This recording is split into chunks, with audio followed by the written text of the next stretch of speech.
Hello, and welcome back to another episode of the Freelancers Tea Break, the short and sweet podcast you can enjoy whilst you're making a cuppa. This week, I've got Fiona Fraser, who is podcast expert, and I can't wait for this because I bloody love podcasts, and I know this is just going to be an absolute geek out over it. Um, and Fiona's going to chat to us a bit more about some of her top tips and um, a bit more about her history with podcasting and some of the benefits for podcasts for freelancers and self-employed people.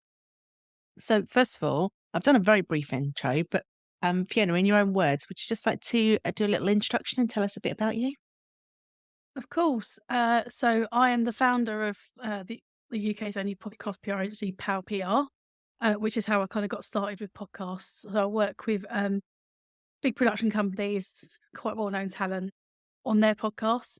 I've been doing that sort of not quite 3 years, but almost. So I've seen the industry grow so much in that time. So it's been really exciting because that's all I do now. I came from TV, so I worked in TV for 13 years. So um, had a baby, got made redundant on maternity leave during COVID, which was just fun. Decided like I just wanted to go freelance and not really give someone that chance to do that to me again. And what I was being asked to go back and do was just no, it wasn't going to work. Not because I don't Mm. want to work hard, not because I don't want to be successful or have a career or be good at my job still, but because I don't want to, I want to like do it on my own terms. So I set up as I'd set up as Power PR quite quickly actually, rather than the standard sort of freelancer going on Gmail. I had my website ready, official email, um, and then I've been doing really well with that for the past few years, and started the podcast expert earlier this year to help people in business utilize podcasts basically to bring them like leads, build their profiles, and just maximize their visibility and sort of help them bring lots of opportunities to them, which I'm sure, as you know, that they do when you do them well.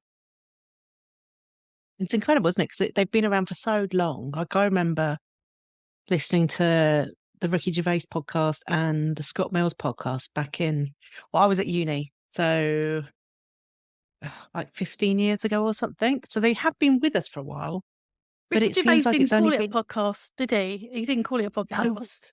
I can't remember what he called it, but I What know did he he was one of the call it? first big ones, wasn't he? And Yeah. back in those days, this is going to be such a retro chat. Back in those days, you had to like download it through iTunes on your Yes. computer and then put it on your iPod Shuffle, and then that was the only way. So it wasn't like as easy as just being able to tap it on your phone. Um, No. um, but yeah, but it's only probably been in the last how many years do you think it's been since it kind of exploded a little bit? I think the last year has been massive for it. I remember when I first started working in podcasts, well, I was 2020 now. I remember sort of like talking to people about it, and they're like, "Oh yeah, but podcasts are not really that popular. People don't, they don't listen to them. Like they would watch a TV show." And like, when I was talking to journalists, that is, and I'd be like, okay. But now it's just so legitimate as a job. It's like I think the creator economy more so than like being a YouTuber or Mm. an Instagram influencer. It's just carries a lot more weight for some reason. Um, and even if you're like a business and you write, business owner podcaster, I see people do that at events a lot, and it just gives you this gravitas and that sense of authority. And because to turn up and speak about stuff like you know what you're talking about, don't you? You must do. So people just like they automatically understand that that means you're kind of like a leader in your field, really. Yeah, I think it was interesting. I think pop blogging was obviously really big, and I still think blogging has an absolutely valid spot. But that kind of dipped, I think, when like Instagram stories and TikTok and that all Yeah, took off, and people's attention span just went through the floor. Um, and I think then podcasting took off because it allowed people to kind of communicate in a long form content, but in a way that is so much easier for people to listen to in the car or when they're out for a walk, or I'm often doing it when I'm like emptying the dishwasher and things like that. Um, yeah. so I think it creates that space for it. But I think also the a big part of it is the connection that you get with the person. So I always say they sort of podcast help you sort of supercharge that know, like, and trust factor, because people are really getting to know you as you, Mm. like, in such an immediate way that a blog wouldn't, they just couldn't. Like, and it's funny because I've sort of written through my whole career, so I'm like a part writer. Tried to write a book a couple of times, and it's completely different. It's just not the same thing to me at all. I'm a very different person in writing as I am to talking. So I kind of feel like you need to, like, yeah, definitely play to your strengths, but you can do both, and they work together. And if you have a podcast, you can obviously just make that into a blog post anyway, like, whether it's a theme or and if it's to do with like SEO, just make sure you're uploading like your transcripts as well. So because then that kind of gets you those blog blog benefits at the same time, really. That's definitely something I'm actually about to bring someone on the team to do that because I've got so many podcasts and Yeah. none of them are transcribed. I've either had to, like, type out the main points myself or, it's just been on the list, You've to got do for a AI while tools and now for that. I mean, I know oh, some of them are, yeah. so like utilize. I know that some of them are paid. But, there are ones that you can get it immediately for like £5, which I'm like, that's what, to me, that's worth it. So Yeah, and Descript is incredible. Let's talk tools. What are your favorite yeah. podcasting tools and So for tech? me, so anyone that's starting out, I always would say like a USB microphone, because obviously you don't want to be having this surround sound. Mhm. And just to keep it simple. But having said that, you can see, obviously if you listen, you can't see it, but I've got a very fancy microphone, just because obviously this is what my clients have and expect of me. But it doesn't plug into my Mac, which is a pain because I have to have wires, which annoys me. So that's but that's why I think USB is just simple setup. Um and like a simple stand for it. And I mean, I've worked with Acast, who are like the biggest independent podcast platform in the world. So I would recommend them. And the reason I say that really is because I just really like their website, the way it gives you like your own website that you can like share. I just think it looks really Mm. good in a way that other ones that I won't name don't.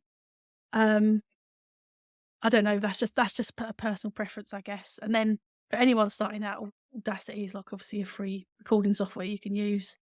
Um, So then you can, it can be quite simple if you wanna make it like that. And I know when we joined, you were like, "Oh, you're probably gonna say I should have this as a video." I'm like, "No, I'm really, really not gonna say that, because is it a podcast, or what is it you're trying to do? You're very passionate about podcasting, so make it a podcast. You're thinking about how people are listening.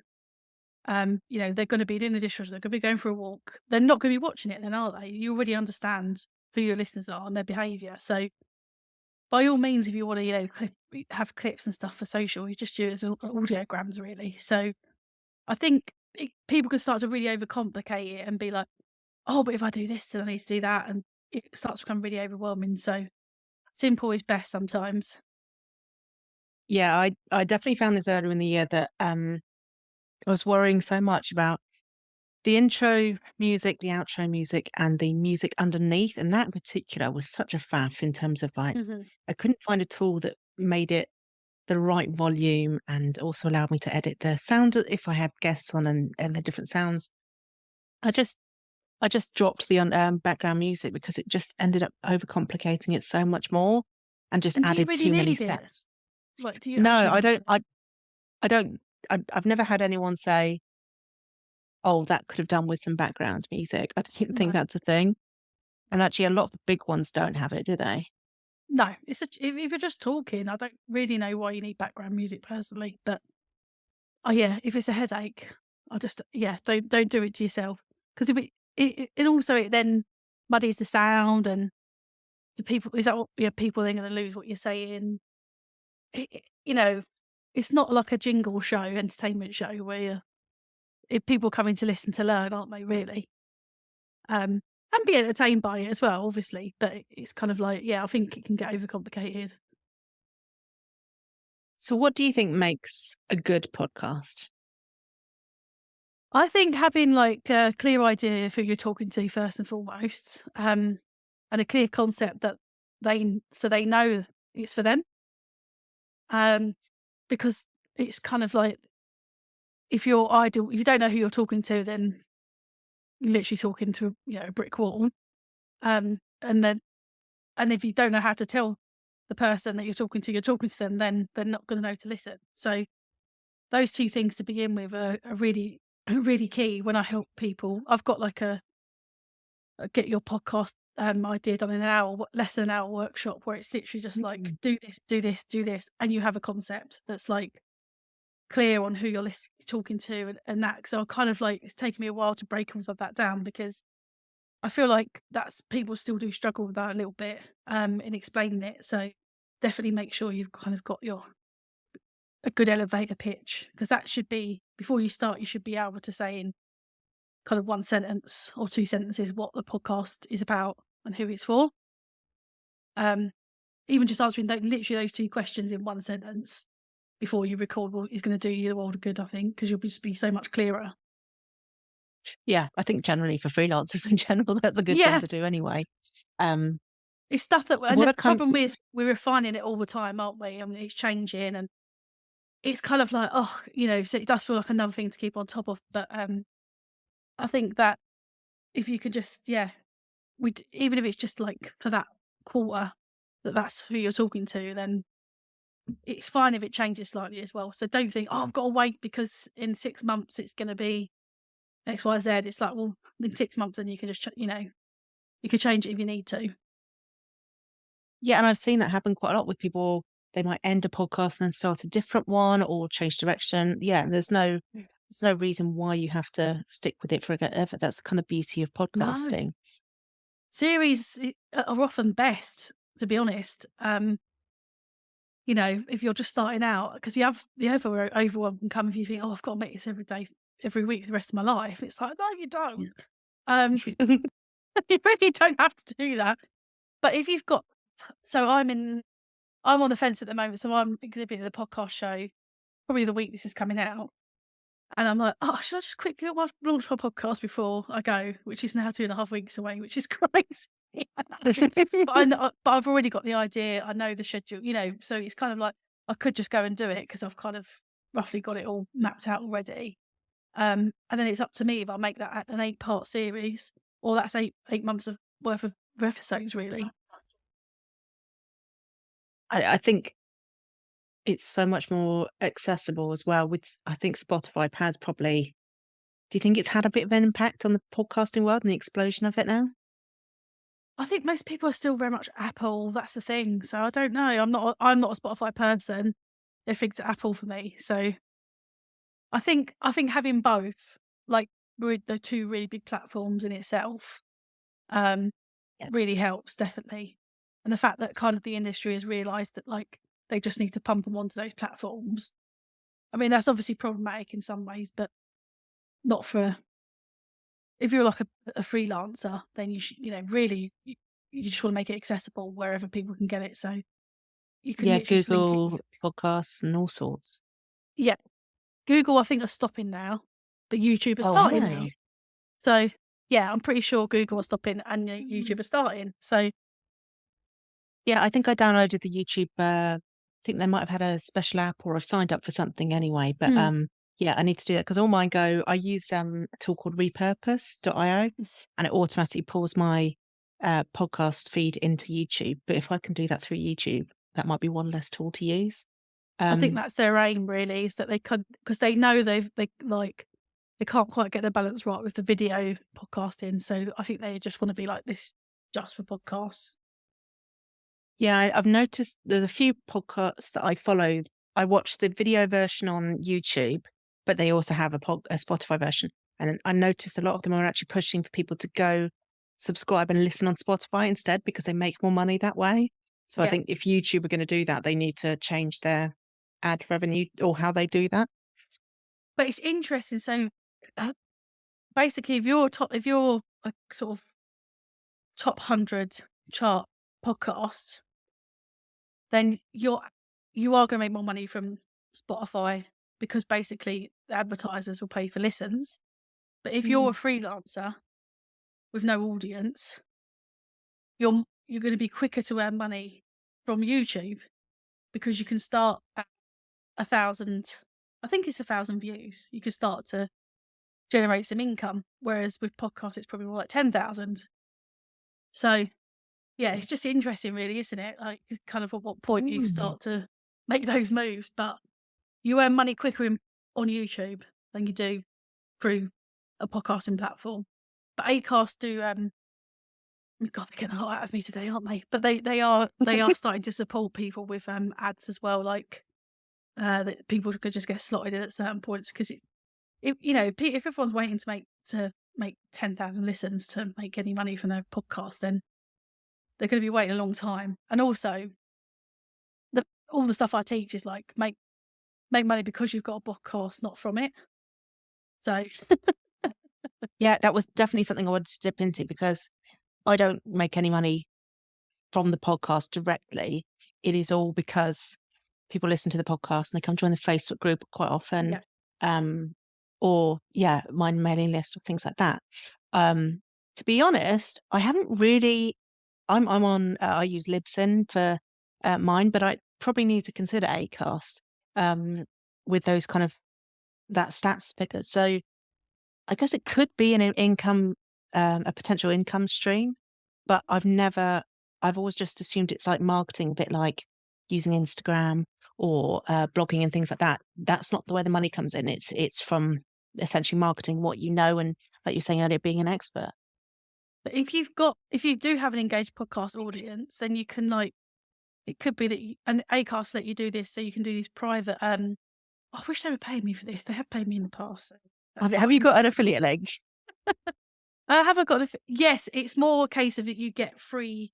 So I don't get any money, I don't think, but I think you get a free month or 2 or something like that. So I Right. can give it We'll put the link in the chat so you at least for anyone there's that's something now for jumping in. It's that. an Acast podcast show. I hope you can owe me a couple of beers for this. So, but what was I saying? I've completely forgotten now what I Uh, was saying. we were talking about Acast and we were talking about Ah, income and marketing and yes. that sort of thing. So with Acast, you can actually do a private fit podcast that you sell. So someone I worked with recently, she was launching a podcast, but she teaches like a specific thing. So I said you can just start. You can do an audio course on there, or say Mm. you've got an engaged audience, um, and you know that they want to hear about X, Y, Z. You could do a series that's just about. It could be the basics of setting up as a freelancer, for example, and you charge £10 for them to listen to it. All the things you need to do, which for you probably know off the top of your head really easily. Like me, with the podcast and stuff, I'm like, oh yeah, this, that, and the other. There you go, you're ready.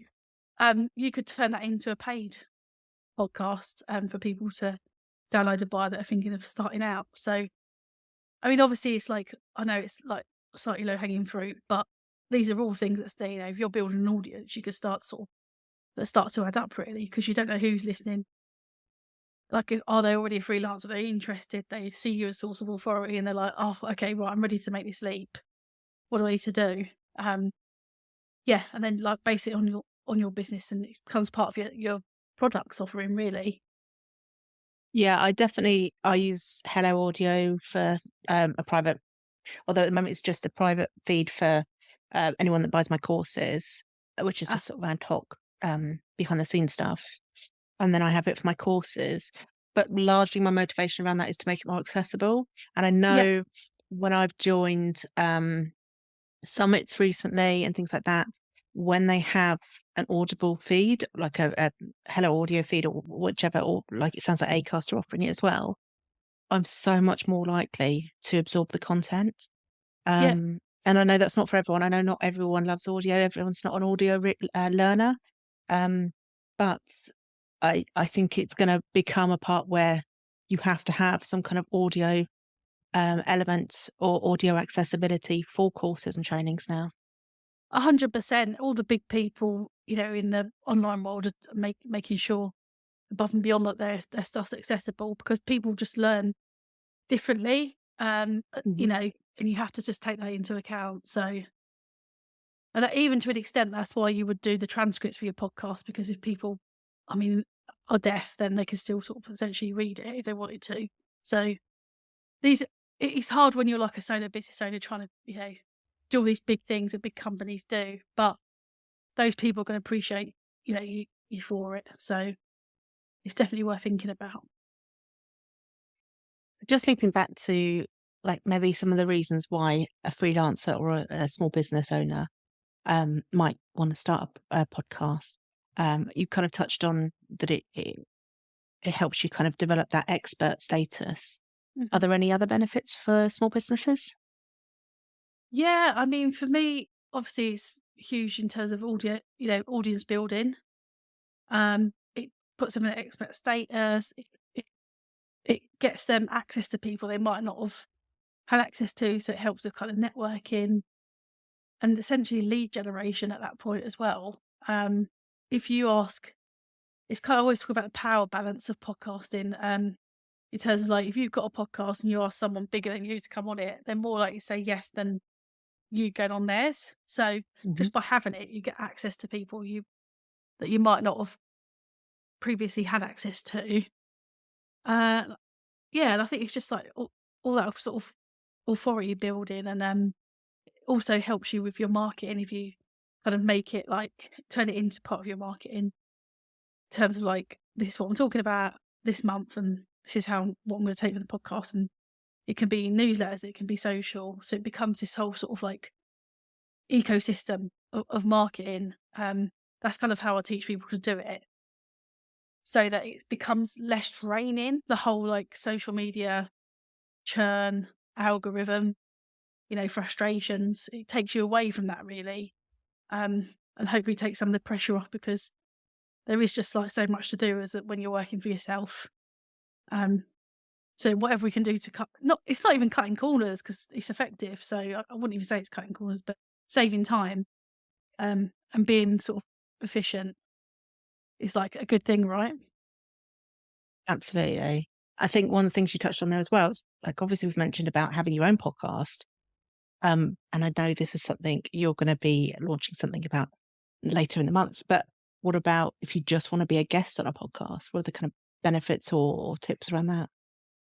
Well, this is exactly why I've actually launched my Get Booked on Podcast program, because having been speaking to people in the online world for about a year, it's kind of like I realised this is the most accessible way, because it doesn't matter if you've got a podcast or not, but first of all, and also people that like are warming up to wanting to start a podcast, this is a good way for them to kind of get into it and like get practice as well.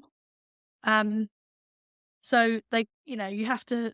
And people always like, oh, people don't want me because I haven't got a podcast. It's like, no, they do, but you have to refine your pitch, and you have to be Hmm. really clear in the value that you're offering, because if that person's audience to them is everything. So you just want to make this a kind of no brainer, really, for them to think, yes, oh my gosh, that's great. I want them to come in, because podcast audiences are really engaged, over and above everything else, really.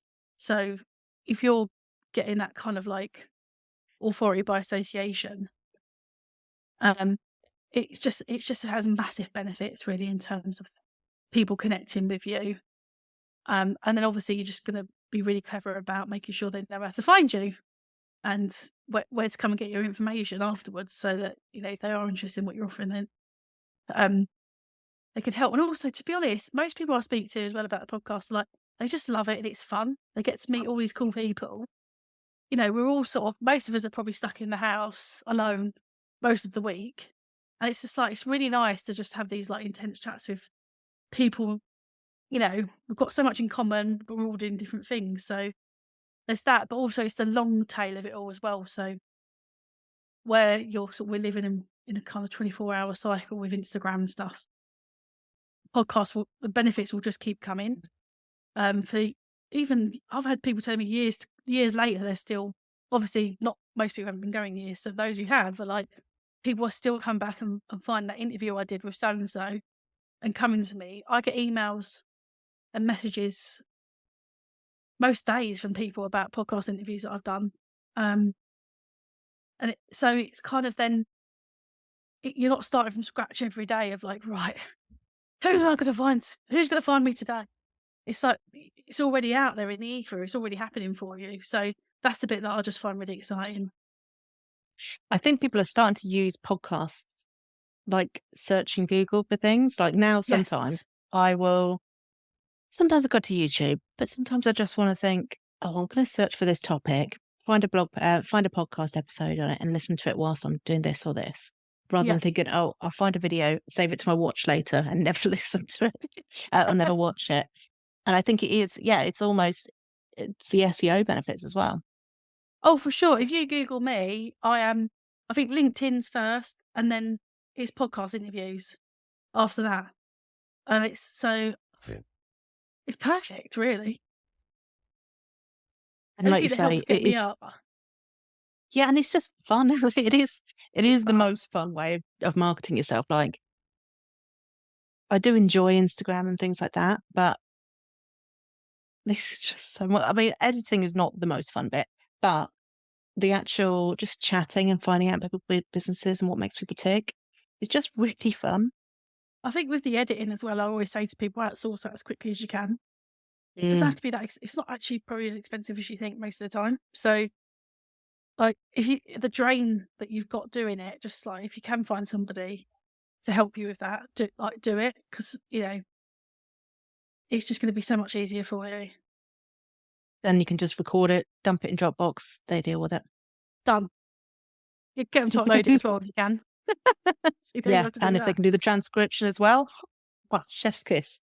Yeah, well, that should be easy. That's just a click of a button. But uh, Acast do give you transcripts. Again, another plug. But I mean, you've always got to be careful and say these are auto generated. Just and you should be very careful sometimes because some of these things, the mistakes they make, are kind of crazy. Yeah, yeah. I stumble over my words quite a lot, and yeah, that definitely happens quite a lot for me. So Yeah. yes, I definitely have to double check it. It's not a click and done. So yeah. You just get rid of. I've got notifications popping up. That's not a very good thing to do on a podcast, is it? When you're editing, I'll remove that bit. Um, Actually, that's one of the reasons I really like Descript as well, because you can go in, you can find the bit that it transcribes it, but then you can find the bit. So, like, you could have a special cheat word, like you could say banana, and then I can go look in the Descript transcription, delete that bit, and it automatically deletes it from the audio or the video, and that makes it so Oh, much easier. that's cool. Magical. And it also automatically removes ums and ers if you wanted to. But I find that I don't know how you feel about it, but I find sounds a bit, I don't Clunky. know, it sounds a bit robotic, yeah, and clunky. Yeah, you've got to be careful with the editing, really. In I think industries like generally don't remove all the ums and ahs because it's conversation, but it kind of then takes away, like, it feels like you're coming out, you're watching an advert or you listen to an advert rather than a conversation. Like, Yeah, exactly. Yeah, it's not. a few Yeah, I ums and think ahs that's is one of the fine. things. Yeah, it's a reality, isn't it? So you're going to be launching Get Booked. Do you want to tell us a little bit about more? I know you've touched on it, but maybe talk a bit more about that. Yes, I'd love to. So, it's basically gonna be a 6-week program. It's very much turn up and kind of get the work done. So it's going to be helping people to get booked on podcasts as a guest. So I'll help them with their kind of mission and message, um, their pitch and their story. Then they're going to sort of make a plan, do the research to find the podcast that they want a guest on, and then we're going to have like a week that's where it's like pitch week. So they're going to turn up and like we're actually going to send out the pitches because this is the hardest bit that people find to do. So the time is already in the diary to make this happen, which I'm really excited about.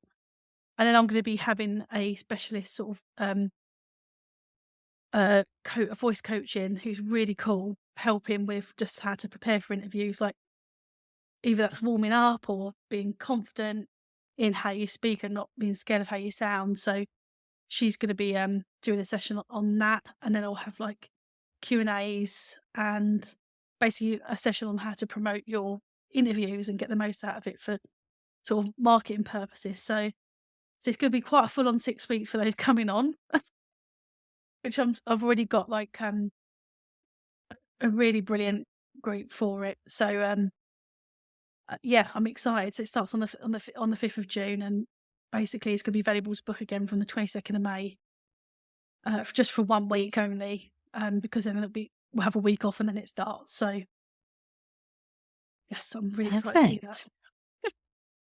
Now, if someone is listening after this, but they want to find you online after sort of the 5th of June, but they want to find you online to find out what the next one is, because like you say, sometimes Yep, people go back and listen to things years of later. course. Yep. Um, where can they find you online? So on Instagram, I'm the podcast expert, and then my website is thepodcastexpert.co.uk. So hopefully easy to remember. And you're working on a podcast as well. So hopefully, if they follow you on Instagram, they'll be able to find out more about that. Yes, TBC. We're 2.5 weeks out. I won't decide whether this happens or not. I think it might be a bit of a longer wait, but yeah, it's on its way, guys. I really enjoy being a guest, if I'm honest, at the minute. So I'm kind of like putting my time into that because I'm just getting to meet so many cool people that way that I'm taking advantage of it. Fabulous. Well, if you want a guest, then you're going to have to go follow Fiona and drop her a message. Thank you so much for coming on. Yeah, I love podcasting, so this has really been interesting. And um, I'd love to hear from anybody that is thinking of doing this, and if they've got any questions, probably best to go follow Fiona and ask her. But do drop me a message if you have any questions about podcasting, or freelancing. Actually, that's probably the best thing to ask me about. Thank you so much for coming on, Fiona, and speak to you soon. Speak soon.